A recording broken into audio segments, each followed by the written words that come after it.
May 1945, Germany lies in ruins. Allied troops sweep through bombed cities, abandoned headquarters, and hastily evacuated estates.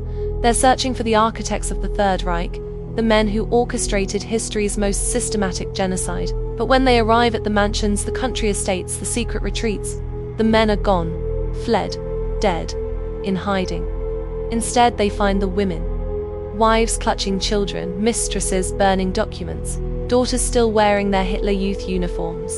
The world expected passive housewives, victims of circumstance, women who simply married the wrong men. But Allied interrogators would discover something far more complicated. These weren't all innocent bystanders. Many were true believers, ideologues who had embraced Nazi doctrine before they ever met their husbands. Some actively participated in the machinery of the regime. Others knew exactly what was happening and chose silence. And after the war, their fates diverged in unexpected ways. Some died alongside the regime they worshipped. Some lived lives in obscurity. Some spent decades defending the indefensible. This is the story of what happened to them, the women behind the Reich, and the hidden fates that followed the fall. The collapse of the Third Reich happened quickly. By April 1945, Berlin was surrounded. Hitler was dead. The Nazi leadership scattered like rats fleeing a burning ship. The Nuremberg trials would soon begin, the first international tribunal of its kind designed to hold individuals accountable for crimes against humanity. But the trials focused almost exclusively on men, the generals, the ministers, the camp commandants, the architects of genocide. The women were largely overlooked, not because they were innocent, but because the Allied prosecutors, shaped by the gender assumptions of their era, couldn't quite conceive that women might have been active participants in Nazi ideology and crimes. There was an assumption. These were wives, mothers, decorative figures in formal photographs, standing behind powerful men, but not themselves powerful. That assumption was wrong. Many of these women had been committed Nazis long before marriage. They joined the party, attended rallies, embraced the ideology with fervor. They'd raised children in households where anti-Semitism was taught at the dinner table, where devotion to the Führer was absolute. When the Reich fell, these women faced a reckoning. But it wasn't the reckoning many expected. Some would die in the chaos, some would be interrogated and released, some would live long lives, never renouncing their beliefs. Their stories reveal uncomfortable truths about complicity, about ideology, about the choices people make when their world order collapses. This is not a story about victims, it's a story about choices and consequences. Gerda Buch was born into Nazism, not converted, not seduced, born into it. Her father, Walter Buch, was one of Hitler's earliest supporters, a founding member of the Nazi Party who would eventually become the Supreme Party judge responsible for maintaining racial purity within the organization. Gerda grew up in a household where Hitler was a family friend, where anti-Semitic ideology was as natural as breathing, where devotion to the Führer was the highest virtue. By the time she was a teenager, she was already a committed Nazi, not because of any man, but because it was the only worldview she'd ever known. In 1929, at age 19, she met Martin Bormann. He was 30, ambitious, rising rapidly through the party ranks. They married quickly. It was a union of true believers. Gerda wasn't a passive wife. She was a partner in ideology. She bore 10 children, 9 survived, and raised them in a household utterly devoted to Nazi principles. She homeschooled them using party-approved curricula that taught Aryan supremacy as scientific fact. Her letters to Martin, preserved in archives, reveal her thinking. She wrote approvingly of his affairs with other women, arguing that strong Aryan men should father as many children as possible to strengthen the race. She advocated for polygamy among SS officers. This wasn't a woman tolerating infidelity. This was a woman so ideologically committed that she subordinated personal feelings to what she believed was racial necessity. As Martin Bormann rose to become Hitler's private secretary, arguably the second most powerful man in Nazi Germany, Gerda enjoyed a privileged life. Estates, servants, access to looted art and confiscated property. But she never saw herself as privileged. In her mind, she was serving Germany, serving the Führer. Every child she bore was a contribution to the Thousand-Year Reich. April 1945, the Reich is collapsing. Martin Bormann is in Berlin with Hitler. Gerda flees with all 9 children, ages ranging from infancy to 15, attempting to reach safe territory. The journey is chaos. Roads clogged with refugees, Allied planes strafing columns, Soviet troops advancing. Gerda ends up in South Tyrol, Italy, moving between mountain refuges, trying to stay ahead of Allied forces. She's ill. Ovarian cancer, undiagnosed, untreated. The pain is constant. She's captured by Allied forces in early May, along with her children. Interrogated. Her identity confirmed, but the Allies don't quite know what to do with her. She hasn't personally committed war crimes. She's not a military officer or government official. She's a wife and mother, albeit one who fully embraced Nazi ideology. They released her into a displaced persons camp. She lingers there for weeks, her health deteriorating rapidly. The cancer is advanced. There's no treatment available in the chaos of immediate post-war Germany. She spends her final days dictating letters to her children, still defending her beliefs, still expressing devotion to the Führer, even after his death. Gerda Bormann dies on April 23, 1946. She's 37 years old. Her last words, according to witnesses, were prayers, not to God but to Hitler, whispered devotions to a man and a regime that had destroyed millions. She died as she lived, utterly, completely, unshakably devoted to Nazism. Her children would be scattered, raised by relatives and foster families. Most would later reject their parents' ideology. But Gerda never lived to see that rejection. She died believing the Reich had been righteous. If Gerda Bormann was born into Nazism, Magda Goebbels chose it. Born Magda Ritschl in 1901, she came from a privileged background. Her mother remarried into wealth. Magda received an excellent education, spoke multiple languages, moved in sophisticated circles. She married young, Gunther Klant, an industrialist nearly twice her age. The marriage was loveless but financially comfortable. She had a son, Harold. The marriage ended in 1929. Magda, now divorced and wealthy from the settlement, was searching for meaning.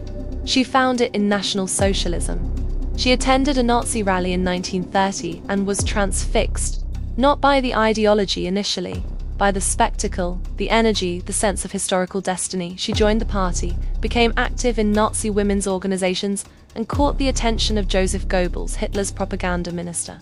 Goebbels was immediately smitten.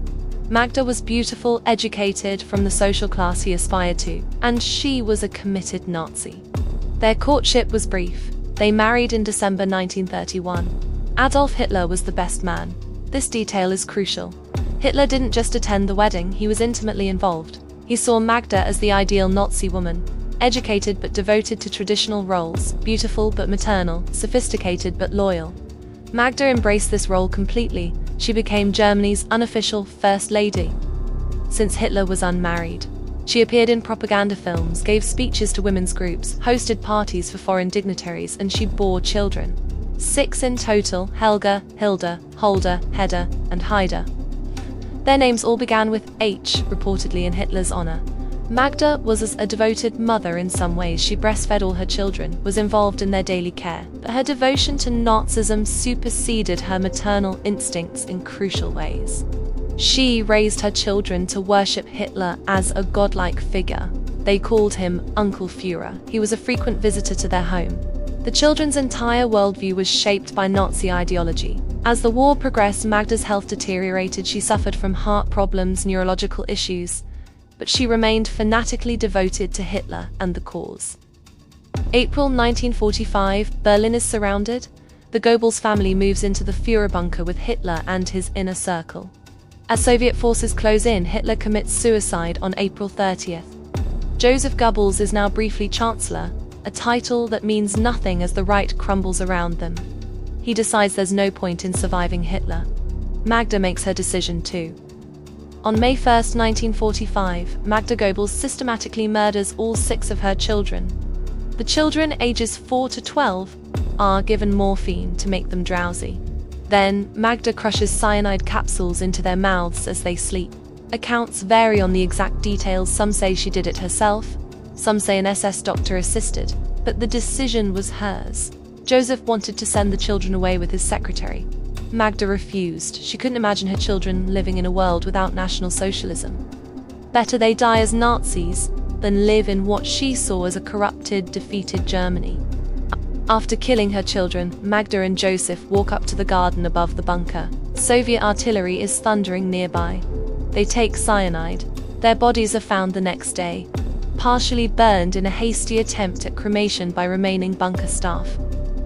Magda Goebbels was 43 years old. Her eldest child, Harold Quandt, her son, from her first marriage who had been serving in the Luftwaffe, survived the war. He would later say about his mother, "She loved an idea more than her own children."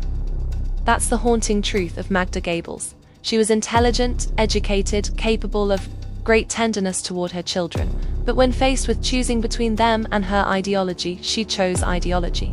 She died having murdered 6 children who trusted her completely, believing she was sparing them a fate worse than death. She was wrong. Ilse Proll was an intellectual. Born in 1900 in Hanover, she was well-educated, bookish, interested in philosophy and literature. She moved in student circles where political discussions were intense and idealistic. In 1920, she met Rudolf Hess at a lecture. He was a war veteran, a pilot, now studying economics. They bonded over their shared interest in geopolitics and German nationalism. Their relationship was unusual for the era. It was intensely intellectual and, by some accounts, largely platonic for years. They discussed ideas endlessly: politics, philosophy, Germany's destiny. Ilse was drawn to the Völkisch movement, a romantic nationalism that emphasized German culture, blood and soil. She read extensively in nationalist literature, attended political meetings. When Rudolf Hess became close to Adolf Hitler in the early 1920s, Ilse was already sympathetic to the nascent Nazi movement. She saw it as a philosophical and spiritual awakening for Germany, not just a political party. She helped Rudolf edit and type Hitler's Mein Kampf while Hitler was imprisoned after the failed beer hall putsch. She was there, in the room, typing passages about racial purity and Lebensraum. She believed in it. Ilse and Rudolf married in 1927. By then, Rudolf was deeply embedded in the Nazi Party. When Hitler came to power in 1933, Rudolf Hess became Deputy Führer, effectively third in command after Hitler and Göring. Ilse became a prominent figure in Nazi social circles. She attended rallies, participated in party events, raised their son Wolf Rudiger in a household completely devoted to Nazi ideology. But her devotion to Rudolf was even stronger than her devotion to the party. She saw him as a great man serving a great cause. Her letters reveal an almost mystical reverence for him. Then came May 10, 1941. Rudolf Hess did something that shocked everyone, including Hitler. He secretly flew a Messerschmitt to Scotland on a solo mission, parachuting into British territory. His stated goal: to negotiate peace between Britain and Germany so Hitler could focus on fighting the Soviet Union. It was delusional. The British arrested him immediately. Hitler was furious, declaring Hess mentally ill. Ilse was devastated, not because she disagreed with Rudolf's mission, but because he'd undertaken it without telling her. She'd been completely blindsided. She was immediately placed under house arrest by the Gestapo, suspected of involvement in Rudolf's flight, interrogated repeatedly. She was eventually cleared. The Nazis concluded she genuinely hadn't known. But her privileged life was over. She was watched, restricted, isolated. After the war, Ilse was interned by Allied forces. Interrogated again, the Allies wanted to know, what did she know about Nazi plans? About war crimes? She claimed ignorance, said she was a wife and mother, not involved in politics beyond social duties. But her letters, her writings, her activities before the war told a different story. She'd been a committed Nazi, an early supporter, an ideological believer. The Allies ultimately released her. She hadn't personally committed crimes, and Rudolf was already imprisoned for life. Ilse spent the rest of her life in a small Bavarian town, living modestly, obsessed with one goal: clearing Rudolf's name and securing his release. She wrote letters to governments, to international organizations, to anyone who might listen. She argued Rudolf had been a peacemaker, unfairly imprisoned, a victim of victors' justice. She denied the Holocaust had happened to the extent claimed, called it exaggeration, propaganda. She raised their son Wolf Rudiger to idolize his absent father. He became a Nazi apologist himself, writing books defending Rudolf Hess. Ilse visited Rudolf in Spandau prison whenever allowed. The visits were brief, monitored, stilted, but she never wavered in her devotion. Rudolf Hess died in Spandau in 19, officially a suicide, though conspiracy theories persist. He was 93 years old, the last prisoner in the facility. Ilse died just a few years later, in 1995 at age 95. She died having spent 54 years defending a man who had willingly served one of history's most murderous regimes, spent half a century denying, minimizing, rationalizing. She never renounced National Socialism, never acknowledged the magnitude of what the regime had done, never expressed remorse for her part in promoting and supporting it. To the end, she maintained that Rudolf had been a man of honor serving a righteous cause, that Germany had been wronged, that history would vindicate them. History did not vindicate them. Margarete Segroth seemed an unlikely match for Heinrich Himmler. She was 8 years older than him, a nurse, Protestant, divorced with a son. Himmler was a young, ambitious Catholic farm boy trying to find his place in post-UI Germany. They met in 1927 through a peculiar courtship, a long correspondence where Himmler poured out his insecurities, his ambitions, his worldview. Margarete responded with maternal patience. They married in 1928. She brought a small dowry that helped Himmler set up a chicken farm, his initial career before politics consumed him. As Himmler rose through Nazi ranks, Margarete adjusted to a lifestyle of increasing privilege and horror. By 1929, Himmler was head of the SS, Hitler's elite paramilitary force. By 1936, he controlled all German police forces, including the Gestapo. By 1941, he was overseeing the final solution. Margarete lived in comfortable estates, attended official functions, enjoyed the benefits of Himmler's position. What did she know?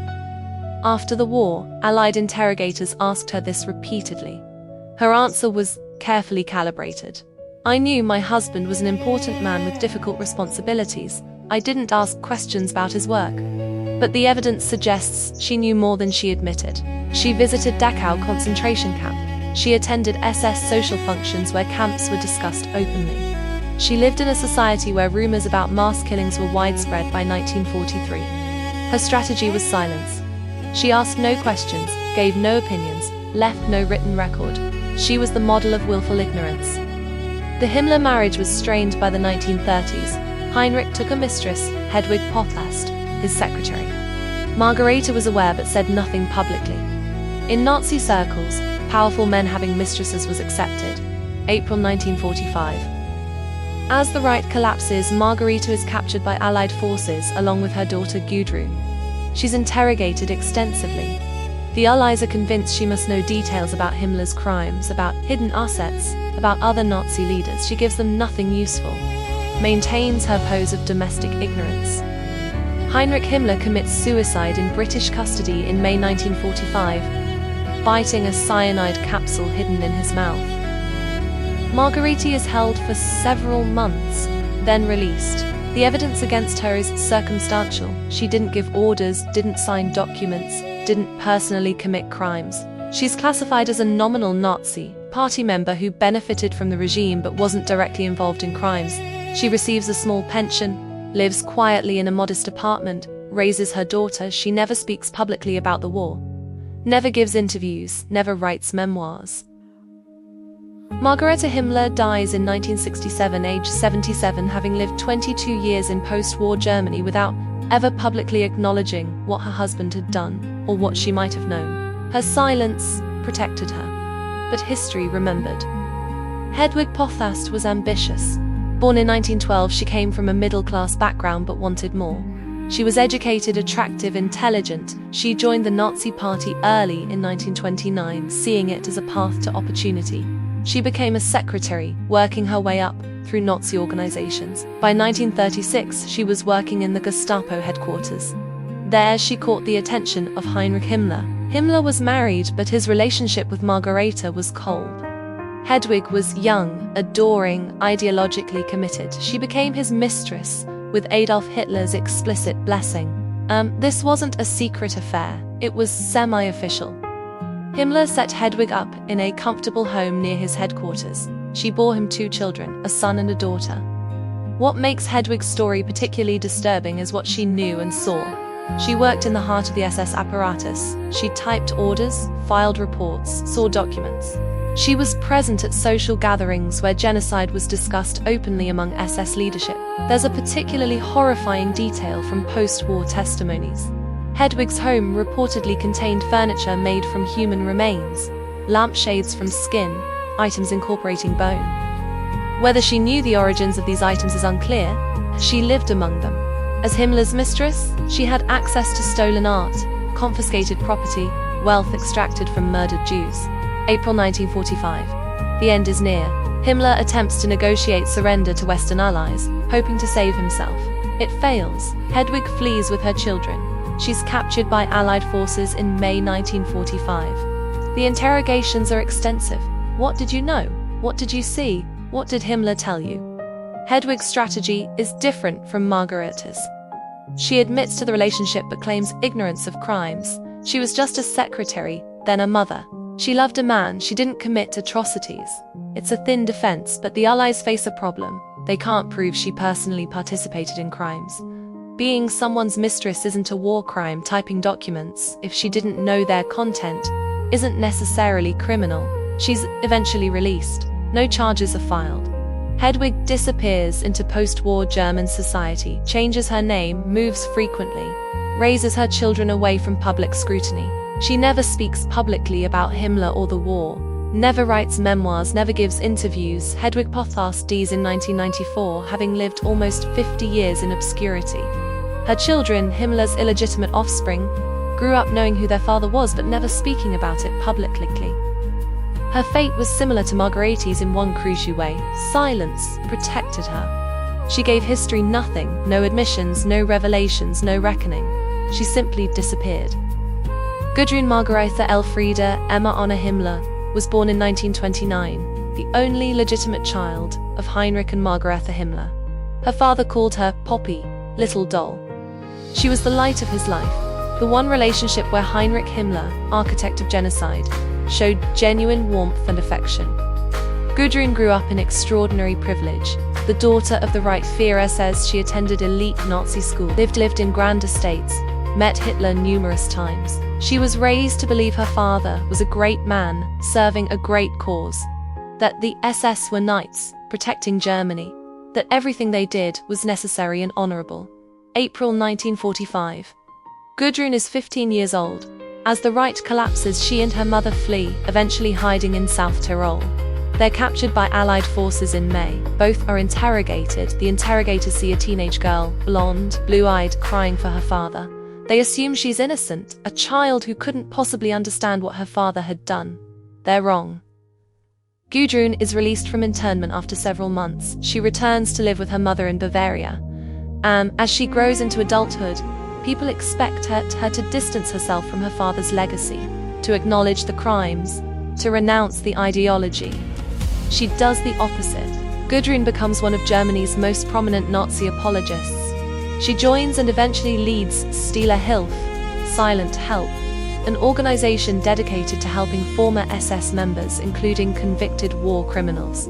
She attends trials of accused Nazi war criminals, sitting in the front row as a show of support. She helps former SS officers escape prosecution, flee the country, find employment. She denies the extent of the Holocaust, argues the Nuremberg trials were victors' justice, insists her father was a man of honor who did his duty. When scholars and journalists approach her, she's defiant. My father was a good man who loved his family and served his country, she insists. She refuses to engage with evidence of his crimes.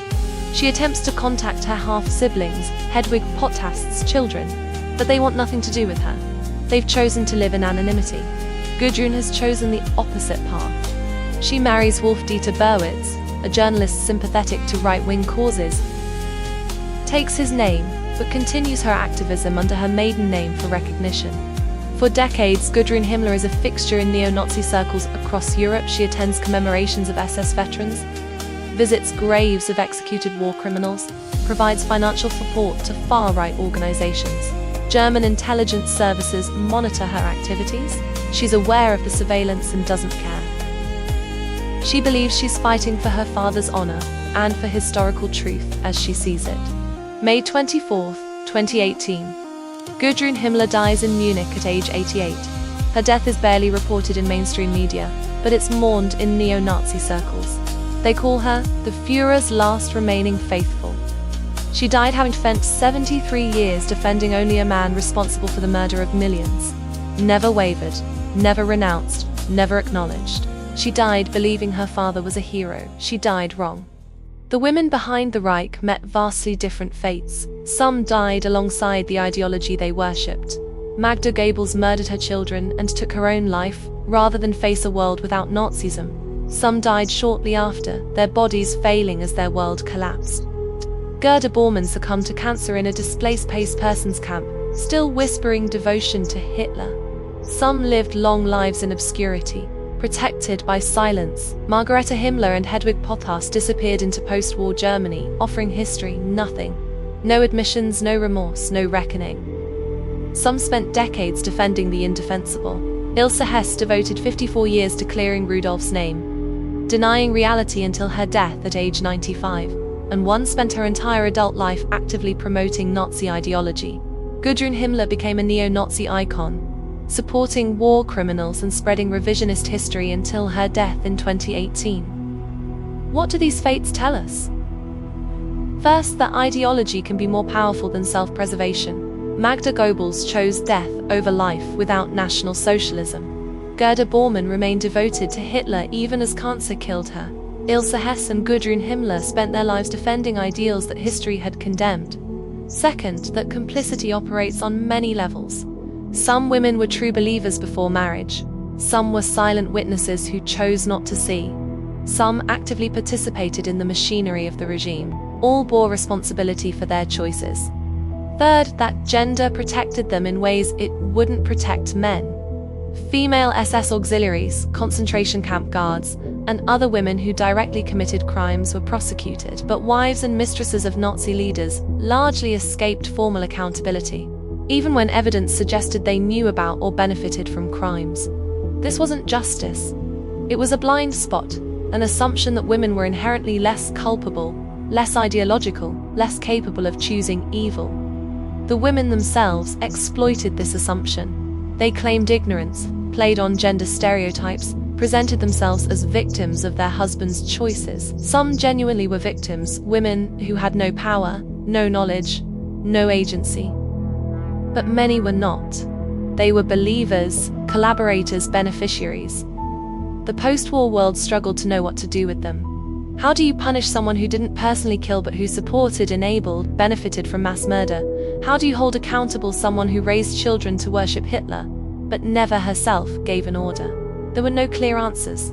So most of these women slipped through the cracks of justice. But they didn't slip through the cracks of history.